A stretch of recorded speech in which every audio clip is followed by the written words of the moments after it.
Good evening everyone.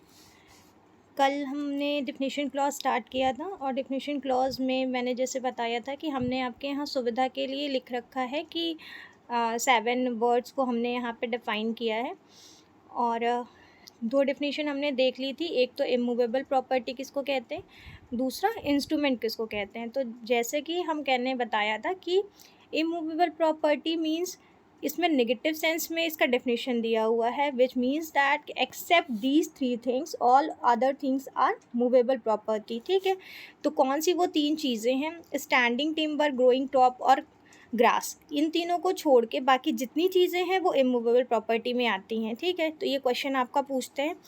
बाकी ये भी पूछता है कि आपका जो ये डेफिनेशन है इमूवेबल प्रॉपर्टी वो कहाँ पे एक्चुअल में दिया गया है। तो यह दिया हुआ है आपके जनरल क्लॉज एक्ट से, हमने ये लिया है सेक्शन 3 के उसके 26 सब क्लॉज से। ठीक है, जब उसका मतलब वो लिखा है, इसका मतलब मूवेबल प्रॉपर्टी है क्या क्या, स्टैंडिंग टिम्बर, ग्रोइंग क्रॉप और ग्रासेस। ये 3 वर्ड आप एकदम अच्छे से लर्न कर लेना।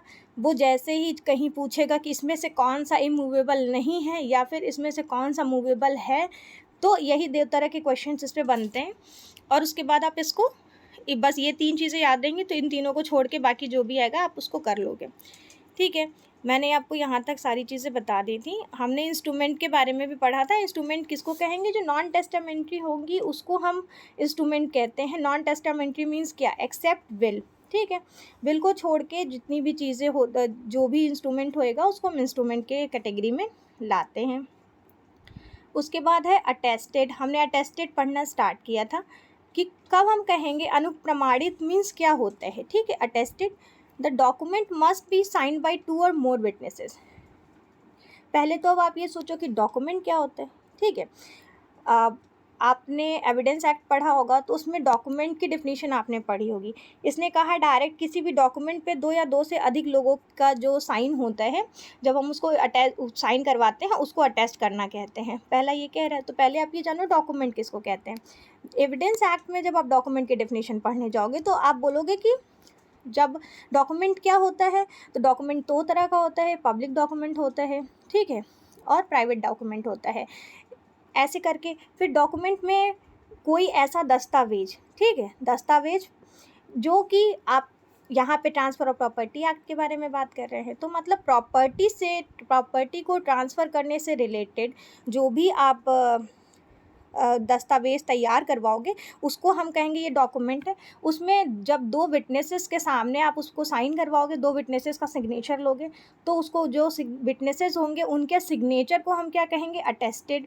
या फिर before signing any one of the following, दोनों के साइन करने से पहले the witness has been the transferor और एग्जीक्यूटर साइनिंग। और उन दोनों विटनेस के साइन करने से पहले कौन साइन करेगा, जो ट्रांसफ़रर है। मान लीजिए मैं अपनी प्रॉपर्टी आपको ट्रांसफ़र कर रही हूँ, तो मैं सबसे पहले उस पर साइन करूँगी, ठीक है, या फिर जो वहाँ पे जो अधिकारी है वो साइन करेगा, एग्जीक्यूटर साइनिंग करेंगे। उसके बाद आपको कहा जाएगा कि ठीक है आप यहाँ के गवाह हैं, आप यहाँ पे साइन करिए। ठीक है, दूसरा है in the presence of the transferor और the executor and under his direction see any other person signing, या उन दोनों लोगों के प्रेजेंस में, किसके प्रेजेंस में, ट्रांसफरर के और एग्जीक्यूटर के प्रेजेंस में, या उनके डायरेक्शन पे कोई इंसान साइन करता है उसको भी अटेस्ट माना जाता है। ठीक है, तीसरा है personal acknowledgement of the signature और अ मार्क द ट्रांसफरर और एग्जीक्यूटर हैज़ बीन ऑब्टेन। तीसरा कि अगर जो पर्सनल एक्नॉलेजमेंट मीन्स क्या होता है। ठीक है, एक्नॉलेजमेंट मीन्स होता है, देखिए जैसे इधर लिखा हुआ है हिंदी में आपको दिख रहा होगा कि अंतरकर्ता या निष्पादक के हस्ताक्षर या अंगूठे या चिन्ह को व्यतिरिक्त स्वीकृति प्राप्त की हो। ठीक है, मतलब एक्नॉलेज मीन्स क्या, एक्नॉलेज मीन्स कि आपके संज्ञान में आ गया हो, आपके नॉलेज में आ गया हो, पर्सनल एक्नॉलेजमेंट। ठीक है, आपको मैंने सब कुछ बता दिया है तब आप जाके वहाँ पे साइन करो, आप जिम्मेदारी ले रहे हो। कल को अगर आपसे पूछताछ की जाएगी कि हाँ आपने इस पे साइन किया था कि नहीं एज अ विटनेस, तो आप बोलोगे कि हाँ मैंने अटेस्ट करा था। ठीक है, इसलिए बोल रहा है पर्सनल एक्नॉलेजमेंट की बात कर रहा है। ठीक है, फिर इसके बाद हम आएंगे the presence of every witness is not necessary at the same time of attestation. लेकिन जब कभी अटेस्ट की बात चलिए ठीक है, जब आपने प्रॉपर्टी ट्रांसफ़र की, आपने 2 लोगों से साइन करा लिया, बट ये कोई ज़रूरी नहीं है, जो 2 विटनेस आए थे साइन करने के लिए, ज़रूरी नहीं है कि एट द सेम टाइम वो दोनों जो दोनों विटनेसेस हैं वो प्रेजेंट हों, ठीक है, तो भी लेकिन उन्होंने उनकी साइन है तो वो अटेस्टेड माना जाएगा। No particular form of attestation is required. Attestation के लिए कोई पर्टिकुलर फॉर्मेट नहीं है, ठीक है, नो पर्टिकुलर फॉर्म, जैसे यहाँ पे ये चीज़ आपको दिख रही होगी, बताते हैं।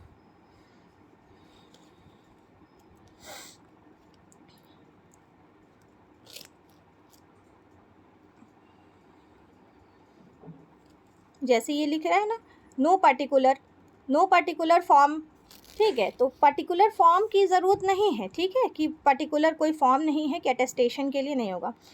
और क्या कह रहा है, the sub registrar and the registering officer who registered the document can not be presume to be a witness of the certification.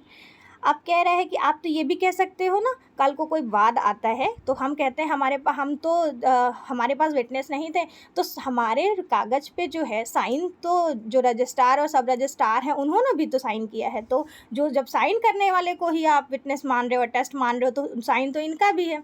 तो एक केस में कहा गया है, अब्दुल जफ़र वर्सेस वेंकट शास्त्री के केस में, 1969 का केस है ये, उसमें कहा गया है कि सब रजिस्ट्रार और रजिस्ट्रिंग ऑफिसर को इसमें नहीं इंक्लूड किया जाएगा। इसके पीछे का कभी आप क्वेश्चन सोचो कि कोर्ट ने ऐसा डिसीजन क्यों दिया।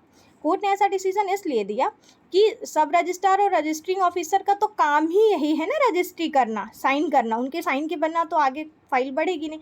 अब वो किसकी फ़ाइल पे, कितने लोगों की फ़ाइल पे दिन भर में कितनी बार साइन करते हैं, और अगर उनको एज अ विटनेस बुलाया जाएगा तो उनको तो याद भी नहीं होगा, तो वो बता नहीं पाएंगे, ठीक है। इस वजह से ये बेस होता है कि कोर्ट ने ऐसा आपको डिसीजन दिया। उसके बाद है, अब कह रहा है कि चलो ठीक है, अटेस्टेड हो गया। अब कह रहा है अटेस्टेशन का इफेक्ट क्या होता है, उसका प्रभाव क्या होता है। अगर in the absence of attestation the document is void. Attestation ज़रूरी क्यों है ट्रांसफ़र ऑफ प्रॉपर्टी एक्ट में, या कहीं पे भी जहाँ पे कंपलसरी होता है कि नहीं आप अटेस्ट करके दो, कि जैसे ही, क्योंकि वो एक तो पहली बात ये लीगल कॉपी है, ठीक है, जैसे ही अगर किसी के अगर एब्सेंस में, अटेस्टेशन के एब्सेंस में कोई डॉक्यूमेंट आप देते हो, तो वो डॉक्यूमेंट की जो वैल्यू होगी वो क्या होगी, वॉइड होगी, ठीक है, और ineffective and such document can not B enforce by the court. और जैसे ही वो वॉइड हो जाएगी तो वो इन्फोर्स हम नहीं करा सकते, कल को अगर कोई मैटर फंसते तो हम उसको जाके इन्फोर्स नहीं करा सकते हैं, ठीक है।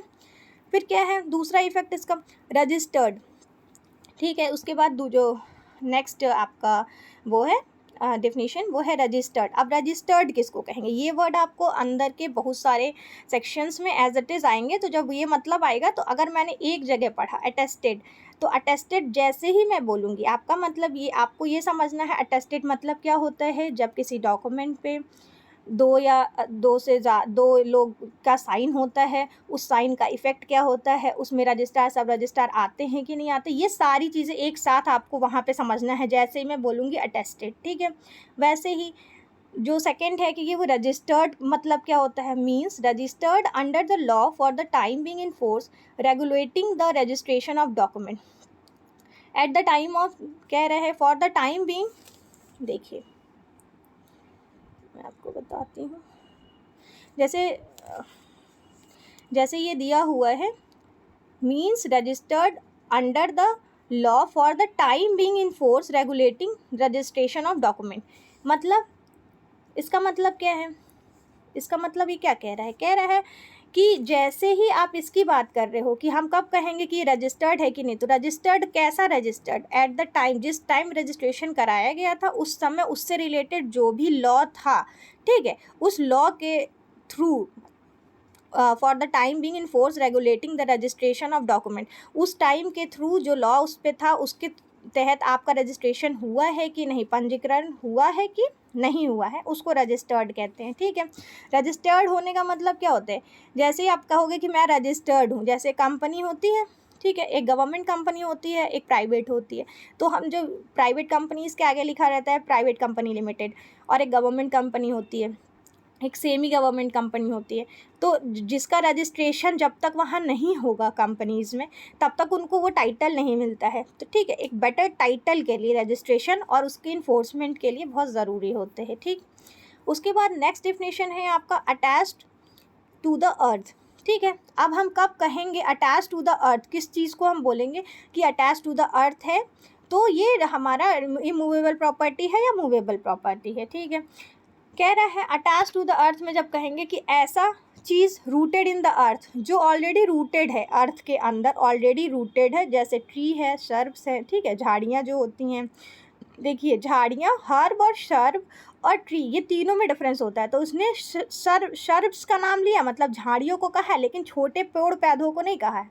घास बोला ना, आपने डेफिनेशन में पढ़ा कि जो घास है वो मूवेबल प्रॉपर्टी होती है। ठीक है, लेकिन जो झाड़ियाँ हैं वो आपकी क्या होती हैं, वो इमूवेबल प्रॉपर्टी होंगी। जो पेड़ हैं वो क्या होंगे, वो इमूवेबल प्रॉपर्टी होंगी। ठीक है, दूसरा दिया हुआ है embedded in the earth in case of wall और बिल्डिंग्स। एम्बेडेड मीन्स क्या होता है, मतलब एम्बेडेड मतलब होता है कि जो ऑलरेडी अर्थ में पाया नहीं जाता है, हम उसको कहीं पे फिक्स करते हैं ले जाके। जैसे इसने बोला वॉल, जब हम घर बनवाते हैं, बिल्डिंग, या फिर हम जब कहीं पोल लगाते हैं। ठीक है, ये सारी चीज़ें एम्बेडेड हैं, मतलब अर्थ में वो अंदर से नहीं आ रही हैं, उनमें ऑलरेडी रूटेड नहीं है, हम उसको अलग से वहाँ पे प्लेस कर रहे हैं। ठीक है, उसको कहते हैं एम्बेडेड, उसको भी कहेंगे अटैच टू द अर्थ। और तीसरी चीज़ें हैं attach to what is so embedded for permanent beneficial enjoyment of that which is attached. कोई ऐसा चीज़ है जो कि अटैच तो है, अब अर्थ में अटैच तो है, लेकिन वो अपने परमानेंट बेनिफिशियल इंजॉयमेंट के लिए हमने किया है। जैसे हमने बिल्डिंग बनाया, ठीक है, वो अटैच टू अर्थ है। ठीक है, हम कहते हैं अटैच टू अर्थ में बिल्डिंग आएगी, घर आएगा। घर में जो हम पंखे लगाते हैं, है ना, घर के अंदर जो हम पंखे लगाते हैं, हमने बल्ब लगाई, हमने स्विच बोर्ड लगवाया, ये सारी चीज़ें भी अर्थ में ही मानी जाएंगी। इसको भी अटैच टू अर्थ क्यों कह रहे हैं, क्योंकि बिल्डिंग एज इट इज़ अर्थ में है और इसको भी हमने फिक्स किया है अपने इंजॉयमेंट के लिए, तो ये सारी चीज़ें भी अटैच टू अर्थ में आएंगी। ये लेकिन मूवेबल भी हो जाएंगी। कब मूवेबल होंगी, जब हम उसको वहाँ से हटाएंगे। ठीक है, जैसे चोरी में आपने आईपीसी में पढ़ा होगा कि जो चोरी का जो 5 इसेंशियल होता है, उसमें सबसे बड़ा जो और सबसे मेन इसेंशियल होता है कि प्रॉपर्टी का मूवेबल होना चाहिए। ठीक है, अगर पंखा टंगा हुआ है तो वो चोरी के तो आप नहीं कह सकते हो कि आपने पंखा चोरी, अगर आपने कहा पंखा चोरी किया मतलब, या अगर आपने पंखा बस उसका एक नट भी खोल दिया, वो अपने जगह से डिस्प्लेस हो गया, तो आप उसको चोरी की कैटेगरी में लाओगे। डिस्प्लेस होते ही वैसे जैसे वो डिस्प्लेस होने लगा तो मतलब वो मूवेबल प्रॉपर्टी हो गई, और जब तक वो फिक्स है पर्टिकुलर जगह पे तब तक हम कहेंगे वो इमूवेबल है। इसलिए इसमें जो है जो हम कोई चीज़ इंजॉयमेंट के लिए घर में या फिर कोई चीज़ें हमने लगाते हैं, उसको भी हम अटैच टू अर्थ कहते हैं। ठीक है, अब जैसे ऑल्दो द डोर और windows are not directly attach to the earth, but अब जैसे ये दिया हुआ है ना, although the door and windows are not directly attach, वो कह रहा है डायरेक्टली तो नहीं अटैच है अर्थ से, बट टू एनी हाउस और अ बिल्डिंग बिकम इमूवेबल प्रॉपर्टी। लेकिन जब कोई घर या बिल्डिंग है वो इमूवेबल प्रॉपर्टी और उसके अंदर वो फिक्स्ड है, इसलिए उसको भी हम इमूवेबल प्रॉपर्टी में काउंट करेंगे। If it is not permanently attach to the earth then it is become movable. और अगर ये परमानेंटली नहीं अटैच है, मतलब सीलिंग फैन, ठीक है, एग्जाम्पल के लिए मैं बता रही हूँ, सीलिंग फैन अगर है तो वो आपका इमूवेबल प्रॉपर्टी होएगा। लेकिन अगर आप वहीं पे बात करोगे ये जो हमारे फर्राटा वाले फैंस होते हैं या हमारे छोटे टेबल फैंस होते हैं, ये सारे किस में आएंगे, ये भी तो हम अपने इंजॉयमेंट के लिए घर के अंदर रख रहे हैं, लेकिन ये हमारे क्या होंगे, मूवेबल प्रॉपर्टी के अंदर आएंगे। ठीक है, ओके, नेक्स्ट वॉज कि हमारा नेक्स्ट डेफिनेशन है एक्शनेबल क्लेम। कब हम बोलेंगे कि व्हाट इज़ एक्शनेबल क्लेम।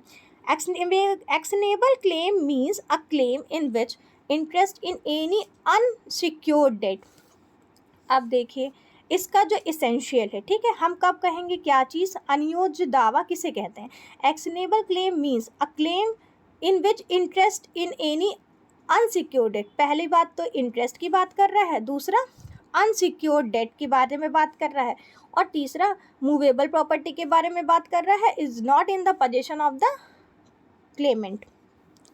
किस तरह की मूवेबल प्रॉपर्टी, जो क्लेमेंट है उसके पोजीशन में वो नहीं है, वैसी प्रॉपर्टी, वैसी चल प्रॉपर्टी, मूवेबल प्रॉपर्टी जो धारक के पोजीशन होल्डर जो है उसके कंट्रोल में नहीं है, या फिर कोई इंटरेस्ट जिससे रेज होता है, और वो इंटरेस्ट कैसा इंटरेस्ट है, वो इंटरेस्ट रेज होता है तो वो जो है अनसिक्योर्ड डेट है, मतलब उसका कोई श्योरिटी नहीं है। जैसे हम LIC बीमा वगैरह कराते हैं, ठीक है, आपको इसमें आगे दिख जाएगा, नोट्स में आपके प्रोवाइडेड है। An actionable claim is a claim for a debt not related to the debt but is availed of in the following veg.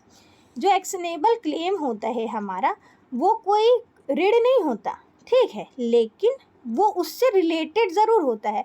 Which is availed in the following veg, जिसको हम जब अगर वो कराना चाहें, इन्फोर्स कराना चाहें, तो उसके कुछ तरीके हैं। जैसे मॉर्गेज ऑफ इमूवेबल प्रॉपर्टी, अगर हमने किसी प्रॉपर्टी का मॉर्गेज किया है, ठीक है, हम TPA पढ़ रहे हैं, जब हम आगे पढ़ेंगे सेक्शन में जाएंगे तो हम देखेंगे कि जो मॉर्गेज प्रॉपर्टी होती है, तो मॉर्गेज एक तरह का बंधक, मॉर्गेज मतलब बंधक होता है, ठीक है। बंधक में भी कई वैरायटी होती है, 6 तरीके से हम बंधक कर सकते हैं, ठीक है।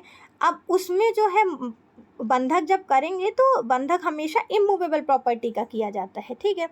अब बंधक हमने किया और अगर वो बंधक के थ्रू, ठीक है, बंधक हमने किया किसी इमूवेबल प्रॉपर्टी का और उस पर अगर कोई इंटरेस्ट क्रिएट हो रहा है, ठीक है, उस पर कोई इंटरेस्ट क्रिएट हो रहा है और आप मुझे नहीं दे रहे हो, ठीक है, तो हम उसके लिए आपके ऊपर क्लेम करके, जैसे हम सूट लाते हैं वैसे एक्शनेबल क्लेम की कैटेगरी में वो आएगा और हम वो रिकवरी जो अपना इंटरेस्ट है वो हम ले सकते हैं। फॉर एग्जाम्पल कह रहा है mortgage of immovable property, okay. Mortgage of immovable property means ये है, आपने अपनी ज़मीन मुझे बंधक दी, ठीक है, मैंने उसके लिए आपको कुछ पैसे दिए, फिर हमने बोला कि ठीक है, तुम इतने टाइम पे मुझे इतना इंटरेस्ट बनता है हर महीने पे, तुम मुझे लाके दे जाना। अगर आप मुझे वो लाके नहीं देते हो तो क्या मेरे पास ये राइट है कि नहीं है कि हम वो क्लेम करके आपसे मांग सकें? तो वो यही कह रहा है कि ये आप क्लेम कर सकते हो, इसलिए ये एक्शनेबल क्लेम के अंडर आएगा, ठीक है। दूसरा है प्लेज ऑफ इमूवेबल प्रॉपर्टी। अब प्लेज मीन्स क्या होता है? गिरवी रखना। जैसे हम कभी कोई सामान, यहाँ प्रॉपर्टी की बात हो रही, तो प्रॉपर्टी में तो चल मूवेबल और इमूवेबल दोनों प्रॉपर्टी आती है। अगर हम लैंड कर जा रहे हैं बंधक रखने, तो वो जाहिर सी बात है, तो वो इमूवेबल होगी। लेकिन अगर मान लो हम ज्वेलरी जाते हैं, अक्सर करके हम गिरवी रखते हैं, घर का कागज़ गिरवी रखते हैं या फिर ज्वेलरी गिरवी रखते हैं, तो ये सब प्रॉपर्टी के ही कैटेगरी में आती है ना। तो जब प्रॉपर्टी की कैटेगरी में आती है तो हम कह रहे हैं कि जब कभी चल संपत्ति को हम गिरवी रखेंगे, अगर हमने गिरवी रखा, उस पर हमारा कुछ इंटरेस्ट बनता है कि हर महीने के इतने इंटरेस्ट पे तुमको मैं इतना पैसे दे रहा हूँ, अगर इतने महीने में तुमने वापस नहीं किया तो जो तुम्हारी ओरिजिनल प्रॉपर्टी है वो मैं जब्त कर लूँगा। ये भी कंडीशंस लगाई जाती हैं। तो आप क्या करोगे कि ठीक है, आप जो प्लेज के लिए जो इमूवेबल प्रॉपर्टी है, पहली बात तो आपको ये ध्यान देनी है, ये प्लेज की बात कर रहा है, दूसरा मूवेबल प्रॉपर्टी की बात कर रहा है। तो अगर कोई आप गिरवी सामान रखते हो, कैसे सामान? मूवेबल सामान, ठीक है, जो चल संपत्ति है, तो उस पर जो इंटरेस्ट बनता है, अगर आप नहीं देते हो तो वो एक्शनेबल क्लेम में आती है और आप उसको क्लेम करके अपना पैसा वसूल कर सकते हो, ठीक है। उसके बाद फिर आता है आपका, देखिए जो तीसरा है कि interest in movable property is not possession of the Clement. अगर जो इंटरेस्ट मूवेबल प्रॉपर्टी में आता है तो जो क्लेमेंट है, चल संपत्ति में जैसे लिखा है ना, चल संपत्ति में हित जो कि दावेदार के कब्जे में नहीं हो, ठीक है, अगर उसके पोजीशन में नहीं है और कोई मूवेबल प्रॉपर्टी है वो उसके कब्जे में नहीं है और तब वो सोचे कि हम जाते हैं और उसको हम एक्शनेबल क्लेम में मेरे ये आएगा कि नहीं आएगा, तो ये नहीं आएगा। इन शॉर्ट उसने पहले ये बोला कि एक्शनेबल क्लेम क्या है, तो ऐसी प्रॉपर्टी, ठीक है, ऐसा इंटरेस्ट एक्चुअली जो कि सिक्योर्ड नहीं है, ठीक है, और या फिर मूवेबल प्रॉपर्टी का जिस पे आपका पोजीशन नहीं है, वो एक्शनेबल क्लेम के कैटेगरी में आएगी। 3 तरह का उसने बताया। एक तो बोला कि अगर किसी इमूवेबल प्रॉपर्टी को आपने मॉर्गेज करा है, ठीक है, या फिर किसी मूवेबल प्रॉपर्टी को गिरवी रखा है, प्लेज में दिया है, या तो ये जो इसकी डिफिनीशन में ही दिया हुआ है कि कोई ऐसी मूवेबल प्रॉपर्टी जिसका पोजीशन तो आपके पास नहीं है लेकिन उस पर अनसिक्योर्ड डेट रेज्ड हो रहा है। जैसे अब एग्जाम्पल में आपको आगे दिख जाएगा, जैसे कि उसके अंतर्गत क्या आएगा, तो वो भी आप एक्शनेबल क्लेम में मानोगे और उस पर आप जो है आप क्लेम ला सकते हो, ठीक है। फिर and civil code recognise as afforded ground for relief whether such debt और beneficial interest be existent acquiring conditional and contingent. कह रहा है जो सिविल कोर्ट है उसने रिकॉग्नाइज किया है, ठीक है, कि कौन कौन से ग्राउंड पे जो डेट और बेनिफिशियल इंटरेस्ट जो रेज हो रहा है वो एक्शनेबल क्लेम की कैटेगरी में आएगा कि नहीं। अगर कोई कंडीशनल चीज़ें हैं, जैसे हम पॉलिसीज़ लेते हैं, ठीक है, हम बीमा कराते हैं, ठीक है, ये सारी चीज़ें कंडीशनल कॉन्टिजेंट होती हैं। कॉन्टिजेंट मीन्स क्या होता है, जो कि फिक्स नहीं हो कि अगर ये होगा तो हम तुमको ये देंगे, ठीक है। और अगर वो चीज़ होगी, मान लीजिए हमने लाइफ इंश्योरेंस करा रखा है, ठीक है, उन्होंने कुछ कंडीशन बता रखे हैं कि हमारी ये कंडीशंस हैं, ये कंडीशन अगर आपका हुआ तो मैं आपको इतनी पैसे, आप अगर मान लीजिए आपको कैंसर हो गया, आपने लाइफ इंश्योरेंस हेल्थ इंश्योरेंस ले रखा है, आपको कैंसर हो गया, तो उनका एक क्राइटेरिया होता है कि वो कहते हैं आपके दवा का खर्चा इतने पैसे के बाद इतना दवा का खर्चा मैं आपको दूंगा। और अगर वो देने से मना करते हैं, ठीक है, तो वो एक्शनेबल क्लेम के अंतर्गत आता है। और ये जो कंडीशन वो रखते हैं, ठीक है, वो कैसा होता है, कोई फिक्स तो है नहीं कि किसी को कोई हेल्थ इंश्योरेंस ले रहा है तो उसको कैंसर हो ही जाएगा या कोई बीमारी हो ही जाएगी, बट वो लेता है इसलिए कि अगर ऐसा हुआ, मतलब हैपनिंग और नॉट हैपनिंग पे डिपेंड करता है। जो आप इंडियन कॉन्ट्रैक्ट एक्ट के सेक्शन 31 से 36 में पढ़ते हैं वो चीज़ है कॉन्टिजेंट के बारे में, ठीक है, कि किसी काम के होने या ना होने पे जो डिपेंड करता है वो भी एक्शनेबल क्लेम के कैटेगरी में आता है। या फिर आप कोई कंडीशन लगाते हो कि अगर ऐसा नहीं ऐसा होएगा तो भी मैं आपसे क्लेम करके ये चीज़ वापस ले सकता हूँ, तो वो भी सारी चीज़ें आपको एक्शनेबल क्लेम के अंतर्गत आती हैं। अब देखो इसेंशियल एलिमेंट क्या है, मैंने बोला ना अनसिक्योर्ड डेट। पहली बात ये कि सिक्योर्ड नहीं है, मतलब पहले से नहीं डिसाइड है कि ठीक है 10 रुपये मिलेगा 50 रुपये मिलेगा। हेल्थ इंश्योरेंस में कोई श्योर नहीं होता है कि हम आपको 50 रुपये देंगे, पता नहीं कौन सी बीमारी होगी कि हम 50 रुपये तुम्हारे इलाज के लिए दे रहे हैं कि 50 लाख दे रहे हैं, ठीक है।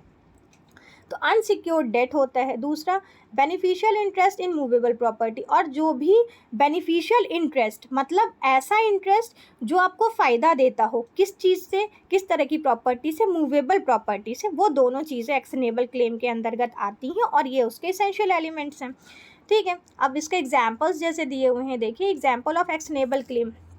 अब एग्जाम्पल जो दिया हुआ है कह रहा है कौन कौन सी चीज़ें एक्शनेबल क्लेम होंगी, ठीक है। देखिए कह रहा है claim for arrears of rent. अब देखिए ये एक्शनेबल क्लेम की कैटेगरी में आती है। कोर्ट में कई बार आपने सुना होगा कि रेंट का जो एरियर है वो इकट्ठे एरियर ऑफ रेंट मिला तो अचानक से बहुत सारे पैसे मिल जाते हैं। जैसे जॉब वगैरह में भी होता है कि एरियर आता है, ठीक है। एरियर जब आता है तो वो कोई फिक्स नहीं होता कि कितना आएगा, वो एक पर्टिकुलर टाइम पे वो चेंज होता रहता है और उस वो परसेंट के इंटरेस्ट के अकॉर्डिंग वो आपको मिलता है, ठीक है। तो क्योंकि वो अनसिक्योर्ड है, ठीक है, तो वो एक्शनेबल क्लेम की कैटेगरी में आ रहा है। और फिर उसके बाद दूसरा है फ्यूचर रेंट क्लेम्स। फ्यूचर का जो रेंट है उसके लिए आप क्लेम कर सकते हो कि नहीं कर सकते हो। तो क्योंकि फ्यूचर में रेंट पता नहीं कितना ही मिलेगा, ठीक है। मान लीजिए आज मैं अपना घर बनवा रही हूँ, ठीक है, और हमने अपना घर बनवाया कि हम कल को इसको किराए पे चढ़ाएंगे और किसी ने उसको ख़राब कर दिया या उसने तोड़ दिया, तो जब हम सिविल में जाएंगे, सिविल सूट फाइल करेंगे, तो हम क्या कहेंगे, हम बोलेंगे ना ये चीज़ कि हमने सिविल सूट फाइल किया तो हमें जो नुकसानी हुई है या हो सकती है उसके वजह से जो मुझे फ्यूचर में भी नुकसानी हुई है उसके लिए भी हम क्लेम करते हैं, ठीक है। तो वो कोर्ट के ऊपर है कि वो हमको कितना देता है, लेकिन एक रीज़नेबल तो देगा ही। और हम जब तक सिविल नेचर का जो इसेंशियल है कि जब तक आप खुद डिमांड नहीं करोगे कोर्ट अपने मर्जी से तो आपको नहीं देने वाली है, ठीक है। तो फ्यूचर रेंट जो क्लेम करेंगे तो हम वो भी कर सकते हैं क्योंकि हमारा तुमने नुकसान किया है, कल को हम 2 दिन बाद से बिजनेस शुरू करते तो हमारा 4 महीना लेट हो गया, तो वो भी हम जोड़ के कि हम आज के टाइम से ऐसा ऐसा है, मुझे इतना नुकसान हुआ तो मुझे ये दिलवाई जाए, ठीक है। इसलिए एक्शनेबल क्लेम के कैटेगरी में आती है, ठीक है।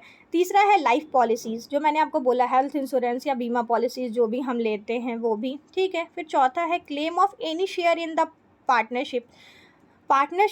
आपको पता है पार्टनरशिप एक्ट में दो से ज़्यादा पार्टनर्स मिलते हैं, ठीक है। किसी शेयर के बिकने या ना बिकने से पार्टनरशिप एक्ट का जो इसेंशियल होता है पार्टनरशिप एक्ट का, वो ये होते हैं कि जो प्रॉफिट होता है वो डिवाइड होता है, ठीक है। तो अगर किसी उसमें प्रॉफिट हुआ, ठीक है, अब प्रॉफिट कितना होगा पार्टनरशिप में, हमने पार्टनरशिप में मानो कोई बिजनेस स्टार्ट किया बट हमें ये नहीं पता ना हमें प्रॉफिट होगा कितना, तो हमें प्रॉफिट जितना भी होगा ठीक है, हमें प्रॉफिट जितना भी होगा हम उस प्रॉफिट को, अनसिक्योर्ड डेट है ना वो, हमें पता नहीं है कि कितनी प्रॉफिट होगी।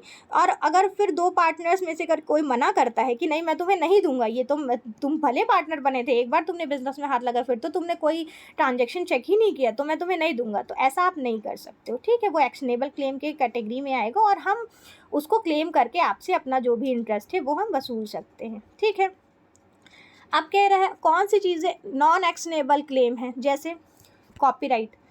कॉपीराइट क्या होता है कि कॉपीराइट किसी एक का अधिकार होता है उस पर, ठीक है, एब्सोल्यूट ओनरशिप होती है कॉपीराइट पे। ठीक है, तो अगर मेरा ऑलरेडी उस पर कॉपीराइट है किसी चीज़ पे, मान लीजिए मैंने कोई मैगज़ीन लिखी, उस पर मेरा कॉपीराइट है कि मैं उसकी राइटर हूँ और इस मैगज़ीन की जो ये स्टोरी है, आप किसी भी दूसरे कैरेक्टर को चेंज करके सेम स्टोरी आप नहीं बना सकते हो। अगर आप ऐसा करते हो तो ये एक्शनेबल क्लेम में आएगी कि नहीं आएगी, तो बोलेंगे नहीं आएगी, क्योंकि कॉपीराइट अपने आप में बिल्कुल अलग होता है। कॉपीराइट का जो कॉपीराइट है वो प्रॉपर्टी के अंतर्गत नहीं आती है। ठीक है, दूसरा है डिक्री, जो कोर्ट, क्योंकि वो कोर्ट का डिसीजन होता है। ठीक है, और सबसे पहले जैसे आपको जो इसेंशियल देखने हैं, जैसे देखिए इसेंशियल जिसका है एक्शनेबल क्लेम के कैटेगरी में, ये सब क्यों नहीं आ रहा है, क्योंकि कह रहा है अनसिक्योर्ड डेट होना चाहिए, तो कॉपीराइट में अनसिक्योर्ड डेट जैसी कोई बात ही नहीं है। और या फिर किसी मूवेबल प्रॉपर्टी के बेनिफिशियल इंटरेस्ट से क्रिएट होना चाहिए, तो वो भी यहाँ नहीं हो रहा है। डिक्री में भी क्या होता है, डिक्री में क्या होता है, डिक्री में तो श्योर होता है ना, और कोर्ट ऑर्डर करती है। ठीक है, इसलिए इसमें इसको जो है नॉन एक्शनेबल क्लेम के कैटेगरी में लाते हैं। तीसरा है right to compensation for breach of contract. तो जो right to compensation for breach of contract है, ये आप ब्रीच ऑफ कॉन्ट्रैक्ट के थ्रू कंपनसेशन तो ले सकते हो, लेकिन ये जो है एक्शनेबल क्लेम के कैटेगरी में नहीं आता है। क्यों? क्योंकि इसमें जो है ब्रीच ऑफ जब कॉन्ट्रैक्ट होगा, तो जब कॉन्ट्रैक्ट होता है किसी दो पार्टीज़ के बीच में, तो ये होता है कि वहाँ पे कंडीशंस क्लियर होती हैं। ठीक है, तो वहाँ पे अनसिक्योर्ड डेट जैसी कोई बात ही नहीं होती है कि मतलब अरे पता नहीं कितना ही होएगा, ऐसा नहीं होता। हमने ऑलरेडी बहुत सारी चीज़ें हम पहले से फिक्स किए रहते हैं, इस वजह से कि इसका जो पहला इसेंशियल है वो यहाँ पे फिट नहीं होगा, इसलिए नॉन एक्शनेबल क्लेम होगा। ठीक है, फिर चौथा है क्लेम ऑफ मेंस प्रॉफिट। जो भी हम मीन्स प्रॉफिट का जो सीपीसी में हम मीन्स प्रॉफिट जानते हैं कि मीन्स प्रॉफिट किसको कहते हैं, तो जब हम जो मीन्स प्रॉफिट के लिए जो हम क्लेम करेंगे वो हम एक्शनेबल क्लेम के अंतर्गत नहीं करेंगे। क्यों? क्योंकि इसमें भी जो सिक्योर्ड होता है, वो सिक्योर जो होता है वो डेट्स अनसिक्योर्ड डेट नहीं होता है, और जो इंटरेस्ट होता है वो मूवेबल प्रॉपर्टी से नहीं होता है। ठीक है, फिर उसके बाद है देखिए where the decree is a future decree. पहले तो आपको ये पता है कि डिक्री किसको कहते हैं।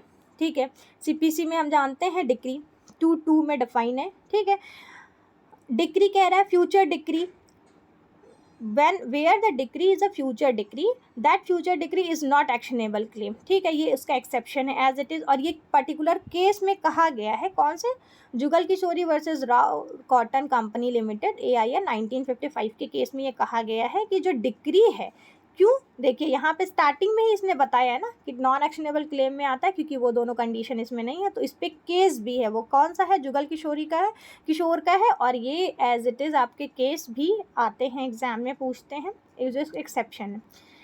अब हम आगे बढ़ेंगे, जो लास्ट हमारा डेफिनेशन क्लॉज है वो है नोटिस। नोटिस का मतलब होता है सूचना। ठीक है, अब कहेंगे कि सूचना मतलब क्या, a person is said to have notice of a fact. अब जैसे इसने फैक्ट की बात कर दी, ठीक है, सूचना किस चीज़ की, किसी तथ्य की। ठीक है, अब तथ्य क्या होता है, थोड़ा आपको रिलेट करो, तथ्य क्या होता है, तथ्य जो होता है आप एविडेंस एक्ट से देखोगे तो कहोगे व्हाट इज़ फैक्ट, तो उसका आंसर होता है एवरीथिंग इज़ फैक्ट। ठीक है, हर एक चीज़ फैक्ट है। कोई चीज़ का होना, ना होना, पार्शियल रूप से पाया जाना या ना पाया जाना, वो सारी चीज़ें फैक्ट होती हैं। ठीक है, तो ये कह रहा है किसी भी, a person is said to have notice of a fact, किसी चीज़, किसी तथ्य की सूचना देना, व्हेन ही एक्चुअली नोज, कैसी सूचना दे रहा है, किस तरह के तथ्य की सूचना दे रहा है, इसमें जो इसेंशियल है इसका कहते हैं व्हेन ही एक्चुअली नोज। क्या कह रहा है कि जब वो एक्चुअल में उसके बारे में उसको पता हो, तब वो जानकारी अगर कोई देता है, सूचना देता है, दैट फैक्ट, और when but for a wilful abstain from an inquiry, या फिर विलफुल एब्सटेन क्या होता है, विलफुल एब्सटेन मतलब वहाँ से हटना, विलफुली मतलब अपने मर्जी से, ठीक है, आप अपने मर्जी से पर्टिकुलर जगह से आप हट रहे हो किसी इंक्वायरी से या फिर सर्च से, ठीक है, और उससे जो या फिर कोई ग्रॉस नेग्लिजेंस कर रहे हो, ठीक है, जिसको आपको उसके बारे में नॉलेज है बट फिर भी आप ये कर रहे हो, तो उसकी सूचना, उसकी जानकारी देना, उसकी सूचना देना को क्या कहेंगे, सूचना कहेंगे। जैसे पहले मैंने बोला फैक्ट, ठीक है, कैसा फैक्ट, नोटिस के लिए सूचना मतलब कैसे फैक्ट के बारे में सूचना देना, जो आपको जानकारी हो या फिर आप जानबूझ के उस चीज़ से हट रहे हो, भाग रहे, एब्सटेन कर रहे हो, अपने आप को बचा रहे हो कि आप ये आपका काम है, आप जानते हो कि आप ये बचा सकते हो, ये कर सकते हो, बट आप नहीं कर रहे हो। For example from an inquiry, जैसे इसने बोला wilful abstain from an inquiry, मतलब अपने मर्जी से आप किसी इंक्वायरी में पब्लिक पॉलिसी का, पुलिस का आप साथ दे सकते हो मगर आप नहीं दे रहे हो, ठीक है, आपको पता है, मतलब कोई फैक्ट है, कहीं पे मानिए मर्डर हुआ या फिर कुछ कहीं पे मैटर हुआ, आपको उसके बारे में पता है, आप थे वहाँ पे, लेकिन जब आपको इंक्वायरी के लिए पूछा जा रहा है, फैक्ट पूछा जा रहा है कि अच्छा आपने कुछ देखा, आप बताओ, तो आप नहीं बता रहे हो, ठीक है, तो जब आप नहीं, जो सूचना है वो आप नहीं दे रहे हो ना, तो एब्सटेन कर रहे हो, भाग रहे हो उस चीज़ से, इंक्वायरी में मदद नहीं कर रहे हो, तो वो भी एक सूचना ही है जो कि आपको देनी है लेकिन आप नहीं दे रहे हो, ठीक है। या फिर सर्च और टू हैव मेड और ग्रॉस नेग्लिजेंस, या तो फिर आप जानबूझ के कोई ऐसा नेग्लिजेंस कर रहे हो जो कि आपको पता है कि अगर आप ये करोगे, कोई फैक्ट ऐसा है जो मतलब आप कर सकते हो, जानबूझकर उस चीज़ से हट रहे हो, कोई ग्रॉस नेग्लिजेंस उपेक्षा कर रहे हो जो कि आपको नहीं करना चाहिए, तो वो सारी चीज़ें नोटिस में आती है। मतलब एक तरह से आप जानो कि आप किसी घर में घरेलू हिंसा हो रहा है, ठीक है, आपको पता है कि आप अपने वाइफ को, फॉर एग्जाम्पल मैं बता रही हूँ, मान लो आपको पता है आपको अपने वाइफ को मारना तो नहीं होता है, ठीक है, वाइफ को मारना डोमेस्टिक वायलेंस में जाता है, पड़ोसी भी देख रहा है, ठीक है, लेकिन इस बार की जानकारी तो आपको भी है, तो आप ये चीज़ जाके कोर्ट थाने पे बता सकते हो, लेकिन आपने नहीं बताया सब जानते हुए, ये भी एक सूचना थी कि आपको देनी थी, लेकिन अगर पड़ोसी ने जाके बता दिया, ठीक है, या फिर उसने मना कर दिया, मतलब वो देखा लेकिन वो निगलेक्ट कर दिया, कि ग्रॉस निग्लिजेंस कर दिया कि नहीं हम देख तो रहे लेकिन उनके घर का मैटर है, मैं क्यों बोलने जाऊँ, लेकिन वो जो तथ्य था जिसके बारे में तुम्हें जानकारी थी, वो क्या कहलाएगी, वो सूचना कहलाएगी, ठीक है। आगे बढ़ेंगे। There are 3 type of information, ठीक है, तो काइंड ऑफ इन्फॉर्मेशन कितने तरह के होते हैं, 3 तरह के, एक रियल इन्फॉर्मेशन होता है, दूसरा मैंडेटरी इन्फॉर्मेशन होता है, तीसरा ऐसा होता है इन्फॉर्मेशन टू द एजेंट, ऐसा इन्फॉर्मेशन जो हम डायरेक्ट प्रिंसिपल को ना बोल के एजेंट के थ्रू बताते हैं, ठीक है। अब रियल इन्फॉर्मेशन किसको कहते हैं, it is necessary to have definite knowledge in it, जब आपको एकदम निश्चित जानकारी किसी चीज़ के बारे में होगी तो वो रियल इन्फॉर्मेशन के अंतर्गत आएगी, ठीक है। इन्फॉर्मेशन बाय एन एक्विटेंस मतलब परिचित व्यक्ति द्वारा सूचना, जैसे वही मैंने बताया ना, परिचित व्यक्ति पड़ोसी है मान लीजिए, तो वो जो इन्फॉर्मेशन देगा वो कैसे इन्फॉर्मेशन के कौन सी कैटेगरी में आएगा, वो रियल इन्फॉर्मेशन की कैटेगरी में आएगा। Both information and transfer should be part of the same transaction, और जो वो सूचना देगा वो कैसा होना चाहिए, जो इन्फॉर्मेशन वो दे रहा है या जो ट्रांसफ़र कर रहा है, क्या पार्ट जो बता रहा है उस समय कि ऐसा ऐसा हुआ था, ऐसा ऐसा हुआ था, फैक्ट जिसके बारे में उसको जानकारी है वो सेम ट्रांजेक्शन का होना चाहिए। ये नहीं कहेगा कि आज हम उसको घर में जाते देखे थे, कल हमने उसको मारते हुए देखा था, तो हाँ ये डोमेस्टिक वायलेंस करता है, ये सूचना हम दे रहे हैं तो ये मेरा रियल इन्फॉर्मेशन है, नहीं, सेम ट्रांजेक्शन में होना चाहिए कि हाँ मैं जा रहा था तो मैंने ऐसे देखा, ऐसा ऐसा हुआ, ठीक है, इसको कहते हैं part of the same transaction, ठीक है।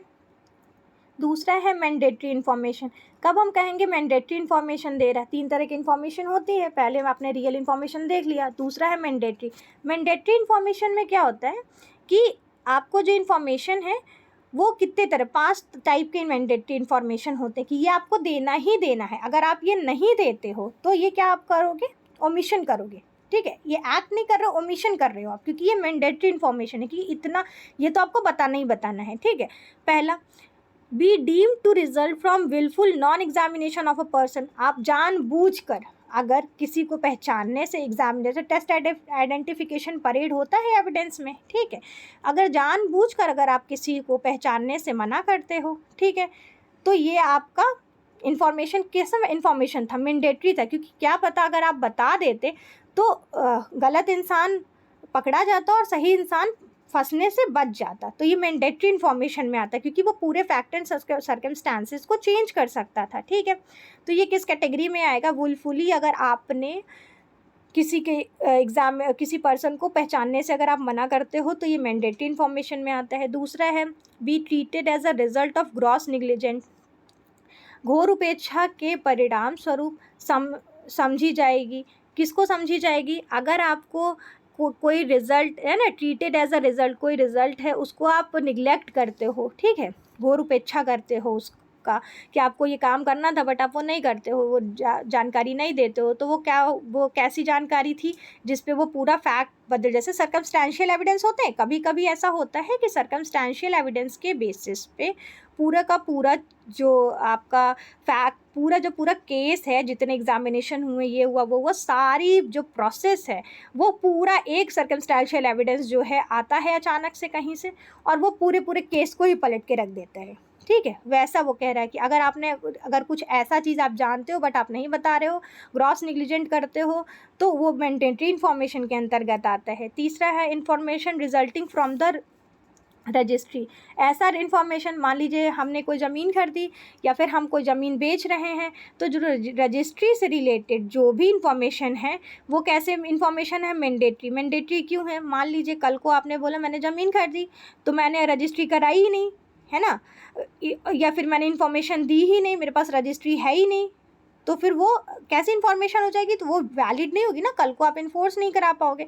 इसलिए वो कह रहा है कि जो information resulting from the registry जो भी है वो सारी चीज़ें किस में आएंगी? वो मैंडेटरी इन्फॉर्मेशन में आएंगी। चौथी चीज़ है notice as to actual position.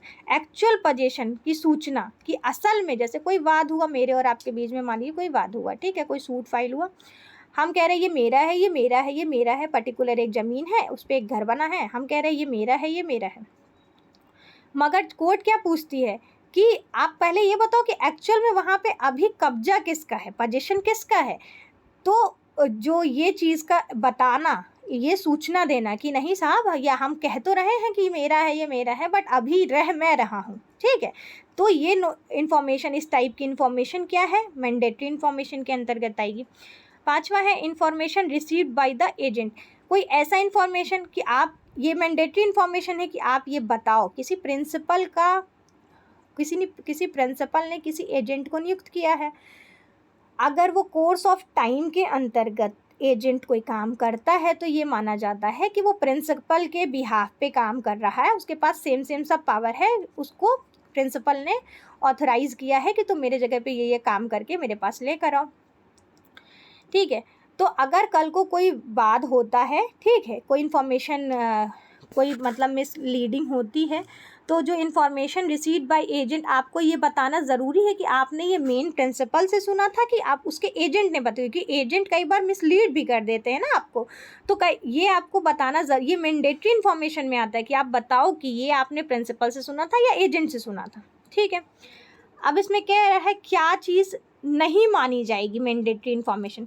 Fraudulent concealment of fact by agent, जो कहता है फ्रॉड, मैंने जो आपको एग्जांपल अभी बताया कि एजेंट कई बार मिसलीड करते हैं, तो वो मैंडेटरी इन्फॉर्मेशन में नहीं आएगा। वैसे सारे इन्फॉर्मेशन जो प्रिंसिपल आपको देता, वो सारी इन्फॉर्मेशन अगर आपने एजेंट से पाया है तो वो आप बताओगे कि ये मैंडेटरी इन्फॉर्मेशन के अंतर्गत आएगा। लेकिन अगर एजेंट इंटेंशनली फ्रॉड करने के बेसिस से आपको अगर कोई फैक्ट छुपाता है या बताता है गलत तरीके से, तो वो जो है मैंडेटरी इन्फॉर्मेशन में नहीं आएगा। क्यों? क्योंकि वो ऑलरेडी फ्रॉड है, ठीक है, वो मैंडेटरी इन्फॉर्मेशन में नहीं आएगा। उसके बाद आपका जो है सेक्शन 3 आपका नोटिस का, अब उसके बाद जो तीसरा है इन्फॉर्मेशन टू द एजेंट। ऐसा इन्फॉर्मेशन जो हम एजेंट को देते हैं, इस पे एक लीगल मैगजीम काम करती है, क्वी फैसिट पर एलम फैसिट पर से। ठीक है, ऐसी इन्फॉर्मेशन जो हम एजेंट को देते हैं वो भी क्या होती है? इन्फॉर्मेशन के कैटेगरी में आती है, मगर ये तीसरा कैटेगरी है इन्फॉर्मेशन का, एक है रियल, एक है मैंडेटरी, और तीसरा है एजेंट को जो हम इन्फॉर्मेशन देते हैं। तो एजेंट को कैसी कैसी इन्फॉर्मेशन देते हैं?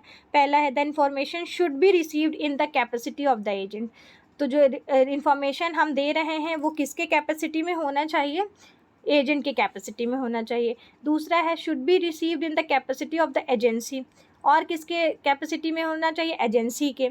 क्यों? क्योंकि एजेंट पहले तो एजेंट की कैपेसिटी में होना चाहिए। एजेंट कहाँ काम करता है? किसी एजेंसी में काम करता है, तो एजेंसी की कैपेसिटी में होना चाहिए। तीसरा है must be received in transaction of business. जब कोई हमने कंपनी बनाई, हमने कोई प्रिंसिपल, हमने कोई एजेंसी बनाई, हमने कोई एजेंट नियुक्त किया, तो हमने जब एजेंसी बनाई तो किसी बिजनेस के लिए किया होगा, ठीक है। तो ट्रांजेक्शन कैसा? बिजनेस ट्रांजेक्शन के लिए जो हम करेंगे वो आएगा, फिर उसके कैपेसिटी में होना चाहिए, ठीक है। फिर चौथा है must be related to the transaction order of the agency. चौथा है कि जब transaction order of the agency, कि एजेंसी के जो ट्रांजेक्शन ऑर्डर्स हैं उसके संज्ञान में होना चाहिए, ठीक है। तो हम कहेंगे कि हम एजेंट को बता रहे हैं ये सारी इन्फॉर्मेशन, अगर हम एजेंट को भी बता रहे हैं तो ये सारी चीज़ें एजेंसी में भी जा रही हैं, अपडेट हो रही हैं। फिर चौथा है the agent should not cheat in giving information to the owner. और कौन आएगा इसके अंतर्गत? इसके अंतर्गत और कौन आएगा? The agent should not cheat in giving information to the owner. और जो एजेंट है वो अपने ओनर को, जो प्रिंसिपल है उसको जो है सही इन्फॉर्मेशन देगा, गलत इन्फॉर्मेशन नहीं देगा, ठीक है। तो वो भी आपको जो है इसमें आएगा एजेंट को की इन्फॉर्मेशन टू द एजेंट, ठीक है। इन्फॉर्मेशन कितने तरह के हैं? 3, रियल, मैंडेटरी और एजेंट को, तो एजेंट में 5 है, ठीक है। अब इस पर कह रहा है कि जो इन्फॉर्मेशन एजेंट्स के थ्रू दिया जाता है या उनको दिया जाता है, उस पर कुछ सेक्शंस हमारे टीपीए के ऑलरेडी जो है पाए जाते हैं हमारे ऑलरेडी। इसमें कौन कौन से हैं? पहला है, देखिए, principle of information is covered under section 39, 40, 41, 43, 53 और 53A of the transfer of property act, ठीक है। अब जैसे फॉर एग्जांपल 41 ऑक्शनेबल ओनर से, ठीक है, जो एक्चुअल में ओनर है नहीं मगर ओनर जैसा दिख रहा है, ठीक है, वो 53A पार्ट परफॉर्मेंस के बारे में बात करते हैं। मान लीजिए किसी कोई आपने कोई ट्रांसफ़र ऑफ प्रॉपर्टी की बात की और हमने कोई आपको ट्रांसफ़र की कोई प्रॉपर्टी और हमने बोला उस पर तुम आधा काम करोगे आधा नहीं करोगे, पार्ट परफॉर्मेंस से रिलेटेड है।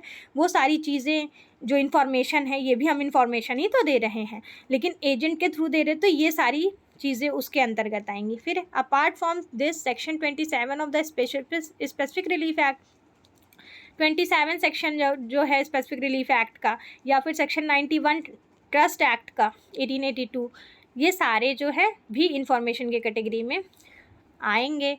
कौन से इन्फॉर्मेशन? कैसा इन्फॉर्मेशन? जो एजेंट को हम देते हैं वैसा इन्फॉर्मेशन, ठीक है।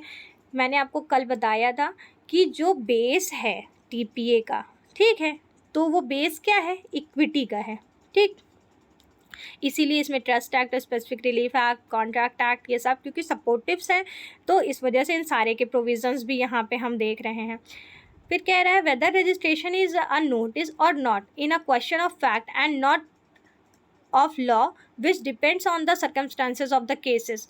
कह रहा है कि अगर रजिस्ट्रेशन नोटिस का जो रजिस्ट्रेशन इज अ नोटिस और not in question of fact and not of law, अगर कोई नोटिस का रजिस्ट्रेशन कराना जो है कोई तथ्य है, फैक्ट है, ठीक है, इन्फॉर्मेशन है, लेकिन ना तो वो क्वेश्चन ऑफ फैक्ट है ना तो क्वेश्चन ऑफ लॉ है, वो सर्कमस्टांसेस पे बेस्ड है, तो जो है ये आप इन्फॉर्मेशन के अंतर्गत लाओगे कि नहीं लाओगे? तो बोल रहा है लाओगे। कौन से केस में ये बात कही गई थी?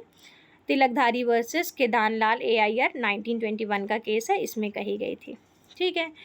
फिर उसके बाद जो हमारा चैप्टर 1 का जो लास्ट सेक्शन है, सेक्शन 4, वो है enactment relating to be taken as a part of the contract and supplementary to the registration act.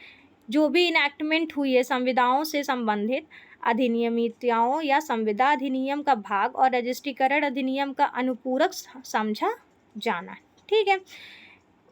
Supplementary section कहेंगे, ये जो रजिस्ट्रेशन हमने बोला ना कि ये जो टीपीए है सप्लीमेंट्री एक्ट है, किसका? रजिस्ट्रेशन एक्ट का। तो उससे रिलेटेड चीज़ कहाँ कि हाँ ये सही बात है कि नहीं, ये कहाँ बताया गया? सेक्शन 4 में बताया गया है, ठीक है। सेक्शन 4 चैप्टर 1 ख़त्म हो गया आपका। चैप्टर 2 मैं स्टार्ट तो कल करूँगी, मगर आपको मैं एक इंट्रोडक्शन, टाइम ज़्यादा हो गया, इंट्रोडक्शन सोच रही हूँ कि मैं आपको थोड़ा बता दूँ कि सेक्शन जो चैप्टर 2 है एक्चुअल में तो वो 5 से लेके 53 तक का है, ठीक है, लेकिन उसमें भी 2 पार्ट में डिवाइडेड है। एक तो जहाँ वैसे प्रॉपर्टीज जो मूवेबल इमूवेबल दोनों पे अप्लाई करती है, और दूसरा जो सिर्फ इमूवेबल पे अप्लाई करती है, ठीक है। तो जो सेक्शन 5 से 27 तक का जो प्रोविज़न है वो कैसी प्रॉपर्टी, मूवेबल और इमूवेबल दोनों प्रॉपर्टी के बारे में बात करती है, ठीक है। तो मैं आपको इंट्रोडक्शन के बेसिस पे बता दूं कि 5 से लेके 37 तक के बीच में जिस जिस सेक्शन पे जो जो प्रिंसिपल्स ऑलरेडी हैं, जो क्वेश्चन में एज इट इज़ पूछते हैं कि इस सेक्शन पे कौन सा प्रिंसिपल अप्लाई होता है या कौन सी डॉक्ट्रिन ऑलरेडी इसमें वेस्टेड है, वो चीज़ें मैं आपको अभी बता देती हूँ। फिर कल जब हम स्टार्ट करेंगे तो चैप्टर 2 से स्टार्ट करेंगे, ठीक है। जैसे जब सेक्शन 5 हम पढ़ेंगे, ठीक है, तो सेक्शन 5 में लीविंग ट्रांसफ़र के बारे में बात करता है ना, one living person to another living person. तो इस पे एक प्रिंसिपल है, कौन सा प्रिंसिपल, इंटर वाइवस प्रिंसिपल, जो है प्रिंसिपल ऑफ इंटर वाइवस, इस पे वेस्टेड है ऑलरेडी, ठीक है। सेक्शन 5 के जो कुछ एक्सेप्शंस हैं, कौन कौन से सेक्शन एक्सेप्शंस हैं, वो हैं सेक्शन 13, 14 और 16। कल जब मैं आपको बताऊंगी तो मैं आपको उसको क्लियर करते चलूँगी, बस मैं अभी आपको इंट्रोडक्शन दे रही हूँ, ठीक है। फिर सेक्शन 6 में आपको स्पेस सक्सेशन, ठीक है, principle of space succession in built है इसमें, ठीक। स्पेस सक्सेशन क्या होता है, सेक्शन 6 में क्यों है, ये सारी चीज़ें मैं आपको कल बताऊंगी। सेक्शन 7 में जो है प्रिंसिपल एक काम करता है, नीमो डेड क्वाड नॉन हैबिट, ठीक है, एक मैगजिम है जो इस पे काम करती है। वो कहती है कि no one can transfer better title than they have himself, कोई भी अपने से उच्च स्वामित्व नहीं किसी को प्रदान कर सकता है जो कि वो उसके पास ऑलरेडी खुद ही ना हो, ठीक है। इस सेक्शन 7 के कुछ एक्सेप्शंस हैं, वो कौन कौन से, सेक्शन 35, 41 और 43, ठीक है, मैं आपको ये कल बताऊंगी क्या है। फिर जो सेक्शन 10 आप पढ़ोगे, ठीक है, तो सेक्शन 10 के कुछ एक्सेप्शंस हैं, ठीक है। 11 में भी हैं, एब्सोल्यूट ट्रांसफ़र के बारे में बात करता है सेक्शन 11। सेक्शन 14 जो है रूल ऑफ परपेचुइटी, ठीक, रूल अगेंस्ट परपेचुइटी से रिलेटेड है। सेक्शन 17 में एक डॉक्ट्रिन है, काम करती है, डॉक्ट्रिन ऑफ एक्युमुलेशन, ठीक। सेक्शन 25 पैराडिलेक्टो का एक सिद्धांत होता है, जहाँ पे दोनों पार्टीज़, पैराडिलेक्टो आपने सेक्शन 23 कॉन्ट्रैक्ट एक्ट में भी पढ़ा होगा कि कौन से सेक्शन में इनबिल्ट है ये पैराडिलेक्टो का प्रिंसिपल, वो सेक्शन 23 में है। यहाँ पे सेक्शन 25 में है, जहाँ पे बोथ पार्टीज़ का इक्वल अगर मिस्टेक होता है तो वो होता है। फिर सेक्शन 26 में डॉक्ट्रिन ऑफ साइप्रस काम करते हैं, 27 में डॉक्ट्रिन ऑफ एसिलरेशन काम करते हैं, फिर 35 में डॉक्ट्रिन ऑफ इलेक्शन काम करता है, जो कि बेस्ड होता है पब्लिक पॉलिसी पे, ठीक है। मैंने आपको 5 से लेके 37 तक के इंट्रोडक्शन में कौन से सेक्शन में कौन कौन सा प्रिंसिपल आता है मैंने वो आपको बता दिया। बाकी चीज़ें जब हम चैप्टर 2 कल स्टार्ट करेंगे तो मैं आपको नोट्स के थ्रू ये सारी चीज़ें नोट्स में कहीं कहीं हैं कहीं नहीं है, तो मैंने आपको इकट्ठे बता दिया, आप नोट कर लेना जहाँ पे भी आप नोट करते होगे, ठीक है। Okay, thank you.